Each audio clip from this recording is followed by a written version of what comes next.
Hi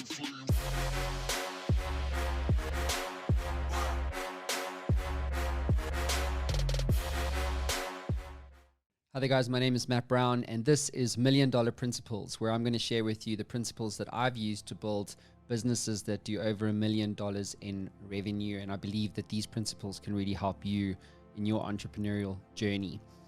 So this is principle number 8, death is the ultimate orgasm. Great title. Yeah, so the one thing we don't want to talk about is death, and I use death in terms of my own entrepreneurial journey to ensure that I make the best decisions possible at any given point in time. So allow me to give you some context there. So I had Robin Wheeler on the show. He's an international best-selling author, and he literally wrote the book, Death is the Ultimate Orgasm. And we spoke a lot about death and the power of using death to figure out the things that really matter to you as an individual.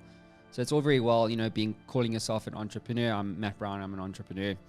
But really you're much more than a label. And so when you are born, your death is intimately baked into that moment. Like, you will die. There's a certainty. There's only 2 certainties in life, like death and taxes, right? So we're talking about death here. If you're a business owner, don't try not pay tax.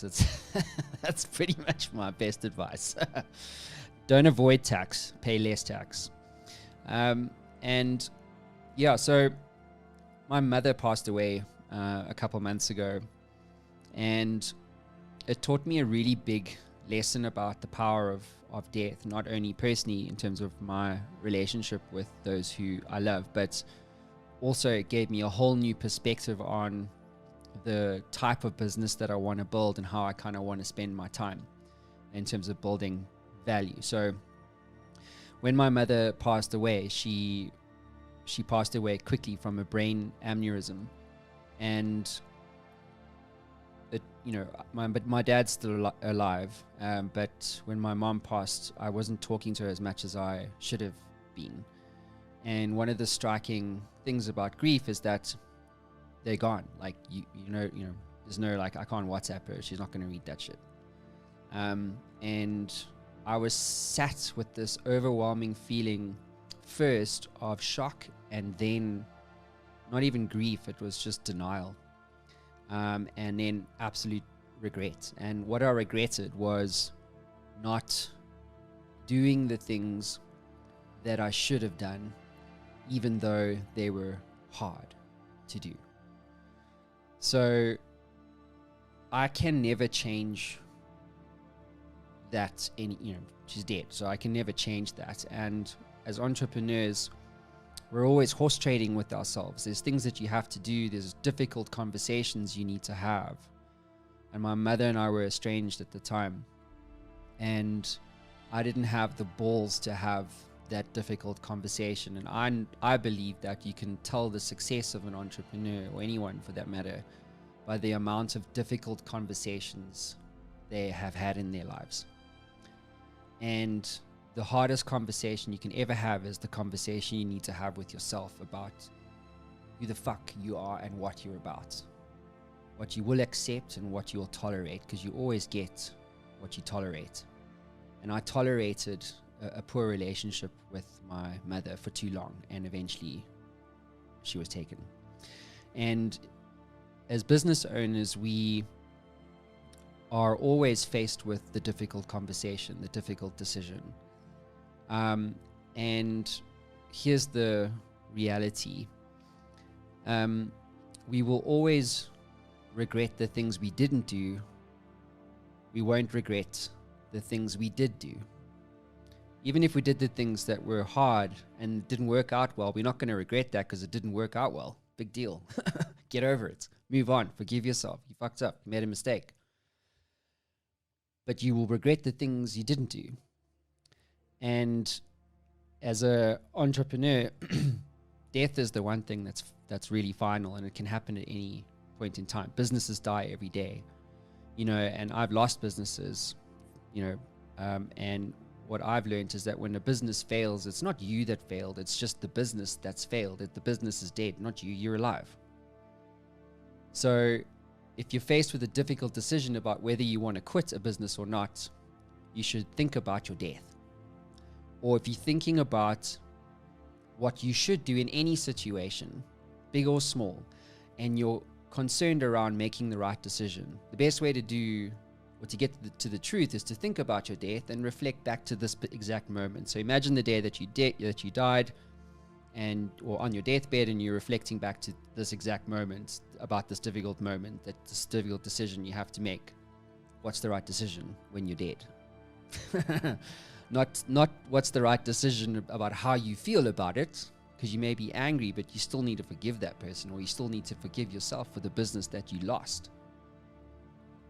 And I think you get two types of entrepreneurs. You get those when their businesses die, you get those that use that event to define them forever. But entrepreneurship's not for me, I'm out. And then you get those others who are like, well, I'm going to use this failure to fuel me, right? And I'm going to go and take my next business to the next level. Fuck, that business died, so what? I'm out. I start a new one. Get over it, And there's a great process that I've used called triangulation. So if you are in a situation where you're thinking X, but you're not sure, the best thing to do is to go and speak to 3 people that you trust, people that you respect, and ask them what they think about your hypothesis. So if you're thinking, well, should I quit my business? And I go to 3 people that are richer than me, right, that built bigger businesses than me. And I go, I'm thinking about quitting, what do you think? And if you can get 2 of the 3 to validate your hypothesis, then maybe you should quit. So that doesn't mean it's definitely, you must never rely on other people's, drivers. Drive yourself. And it's a great way to get to the truth, because your truth is only yours. It doesn't mean that it's real. Like your mind's deleting. It's like taking the outside world, putting it in your brain, your childhood's fucking it all up, and then repeating it back to you. So, so death is the ultimate orgasm. Do you or don't you fear the death of your business? No. Because why?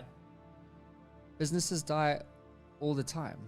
The only thing I don't listen. I think the awareness, the self-awareness that your business can die in any given moment. Like I've had a business for 3-4 years, and it's always been month to month. So where does that start and where does that stop? You're never going to get 6 months runway unless you raise capital, and even then, it's a whole different story for another time. But I don't regret any of the businesses that I've had. Like I founded a dozen companies, I've failed those, I've exited like 3-4 times now, and then let's just say 60-70% of those businesses failed. I don't regret that those businesses failed, because they taught me what not to do. There's no rule book for this stuff, and you have to learn and grow through the failure to get to success. So failure is a prerequisite to success. But what I do regret is the people that lost their jobs or they lost their livelihoods because of a failed business. That's what I regret. I don't regret that the business failed, because I'll just start another one. But what about them? Are they going to have that choice? Probably not.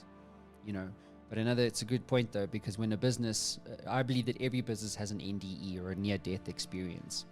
It's like the day before it ends, and it's guaranteed to happen at some point. And in that moment, you should be thinking about your death, because sometimes you need to be thinking about like, well, what am I not doing? What am I not seeing? That if I could see it and if I could execute on it, would change the situation. Because I believe in cause and effect. You're always at cause. If you're at effect, you're always a victim. But if you're at cause, you're in control. You can influence things. You can change things. If you're like, oh, the market's moved, my customer doesn't want me, I'm being outpriced by a competitor, like all those things are effects. So change it. What are you going to do about it? And it's a mindset shift that needs to happen. So when shit gets real, you need to make the right decisions. And sometimes you're so stuck inside the bottle you can't read the label. So the way to read the label is to go all the way out to the future, think about your death, come back and say, well, what do I need to do today to change things? So if you like this video, guys, please like, comment, and subscribe. I'd love to hear from you. I'll see you in the next video.